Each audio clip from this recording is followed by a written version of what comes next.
Hello. I done my Dementia Friends training the other day, and I wanted to do this video anyway, but by becoming a dementia friend, you needed to make sure you done one action discussing maybe Alzheimer's with others or dementia with others, and I decided that the video that I wanted to make should be part of that action that I make. So I wanted to talk about the work that I've been doing as a creative locally, working with people with dementia and Alzheimer's. I'm in the really early stages, and I kind of feel that there's probably a lot of other creative people that are, which is obviously quite sad as well, really. But I'm part of the Kent Action Alliance, Dementia Action Alliance, and also the Medway Dementia Action Alliance, and I work with them and get training from them and experience, as in I hear about experiences that other people are having working with those with dementia, and how we can improve things for people with dementia, and how people can live well with dementia and what we can do to help that. And I feel that obviously, as with everything, creativity can really be beneficial. And I've been doing work with Rochester Literature Festival Memory Box project with Jay Nolan and Nucleus Arts, who helped to deliver a project with Platters Farm, and that was the first experience I'd had with working with people with dementia, and I only visited that project twice, and then through Ideas Test I was given the opportunity to work with a Age UK Day Centre in Sittingbourne and Tenham, and the Day Centre in Tenham deals specifically on a Monday with people with dementia. So myself and another artist called Laura Murphy have been going, we went last Monday to introduce ourselves to the Day Centre, and then this Monday we started the project. And there was a particular example that I wanted to give that kind of showed the difference it can make and the distraction that creativity can bring to people that are struggling with dementia. So last Monday, when myself and Laura went, there was a gentleman there who was very distressed because he was expecting somebody to either come and pick him up or see him, and they hadn't arrived yet, and he kept checking the time, and he was getting really, really anxious. And she did ring and say that she was stuck in traffic, so that we could tell him, but he kept worrying about it. He kept saying like he wouldn't know what he would do if something happened to her. He was getting really concerned, like as in he was so quiet and looking down, and he looked like he was going to cry because he was so anxious about what might happen to her. And I learnt through the Dementia Friends training that emotions are a big part of dementia, because that's the memory that stays with you, is how you felt about something, how you feel, while facts are the things that disappear. And I thought that was really interesting, and it was really evident with this poor gentleman who was clearly distressed. And he couldn't, no matter what we said, that she's okay, she's on her way, he was still very distressed. And then this week, I'm fully taking into account that obviously people feel differently on different days with how they feel with their dementia and how bad it is, that can vary. But what was really nice is that we had, what we were doing with them is we were giving them plant pots to paint. And he was really interested in this. He really wanted to take part in that. And what was really interesting with him is he really got into it. And then as he was doing it, he was saying that he used to do lots of art, and that he used to do pottery. And he was asking about, what colour do you think I should put on this? He was completely distracted from what the time was when he was going home, which for a lot of the people there is a really big thing. You know, when's dinner coming? Where's their cup of tea? When are they being picked up? How are they going to get home? Those are really big things. And him especially was completely distracted from the anxiety that he had, because he was being kept busy, and there was obviously an amount of memory or feeling that this was bringing back to him.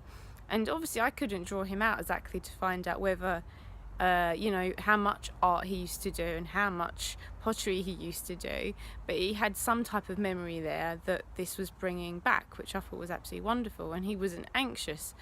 And something that can really help people with dementia that I'm learning is to be able to distract from their concerns, and to be able to kind of distract from a current concern that they have, which they might be stuck on. For instance, if they've asked when are they going home, that you can tell them as many times as you like, but they're not going to understand. So the only thing you can do is distract.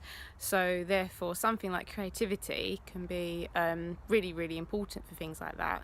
But and there was other people there as well. There was a lady there that had gone to art college, and she'd learnt dressmaking, and it was bringing back stories of creativity, of what they had experienced. And there were some there that just didn't want to take part. They were just like, no, I don't think so. They could almost come over as rude. But one thing that I'm really learning is about consent, and that you have to respect that consent.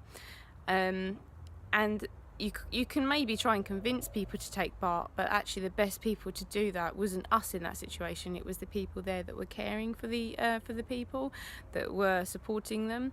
Those were the best people to try and convince people to take part. But you can't be forceful, because then you're breaching consent. It's very, very complicated. So I'd given a consent form asking, was it okay to take photos, video or voice recording, and out of about 10 people that were there was only 3 that came back saying consent, and one of them said no no consent to any of those things.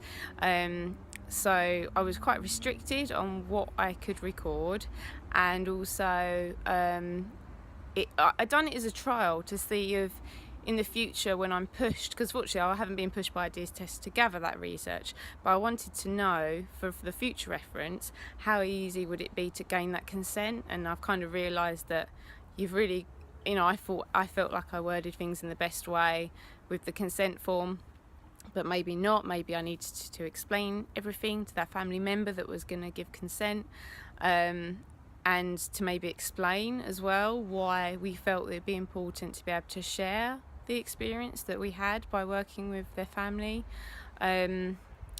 because obviously that can then help other creative people to think about what they could do, how it helps universities with the research that they do to then create documents that then people can use for when they're applying for funding to provide evidence. But I can see that this is just going to be a really long, drawn out thing, where we really are in just the beginning of this. And there are some amazing organisations like Signy Dahan working with music with people with dementia, and dance as well with the project called Edna that's run locally, and there are some amazing things going on, but I feel like it's a small amount of people doing it, and it's going to take a long time to gather that evidence and to be able to prove to family that sharing evidence is really, really useful for other people. And also, we've been really fortunate, because generally all the support workers and care workers within the day centres and respite centres have been very supportive, but we've generally found that if you were to speak to one of the managers, that is a completely different story, because they don't have the time to work out the how it's going to work. They don't have the time to book you in or to tell all the staff that it's going to happen, and everything is so busy. They've got so many time constraints, and so therefore there's also another wall there of actually getting communication going in the first place. And I was very fortunate in both instances, with Platters Farm and with the day centre in Sittingbourne, that I already had a contact by which to go through. Should I approach an organisation just kind of cold, as you may call it, I think it'd be very hard to try and convince the care workers there that they should maybe let a creative person in to run some activities, because there's also work there that could be done where you could train care workers in types of activities they could do with people with dementia, give them ideas. And also, even if you had like an artist residency within a care home, that would be amazing, because that would cut down on workload. It would change things, because I know with the work I do working with young people with autism, that the way that I get treated as somebody going in and doing something creative and doing creative activity, I get treated quite differently from youth workers, because I don't know, it's just different, and it gives them another way to maybe vent. They call it like a creative valve when you're doing something creative, because it can mean that any anxiety or stress you have is released through the creative activity, and so anything else that they might be going through, it means that any anxiety is decreased by them doing something creative. I don't know if that makes a lot of sense the way I've explained that, but and that's the same with people struggling with dementia. It's like a valve of being able to distract and try and decrease their anxiety. But yeah, I wanted to just share my experience a bit, because I think that it's something that maybe other creative people might really like to do, and I want people to be able to approach it realistically and not think that they can just go into a care home, run a workshop, and that it'll be really easy. And also from the point of consent and research, how complicated that is ethically, and what support they may or may not get from the centre that they're working with, because that's also quite hard, because these places are so busy.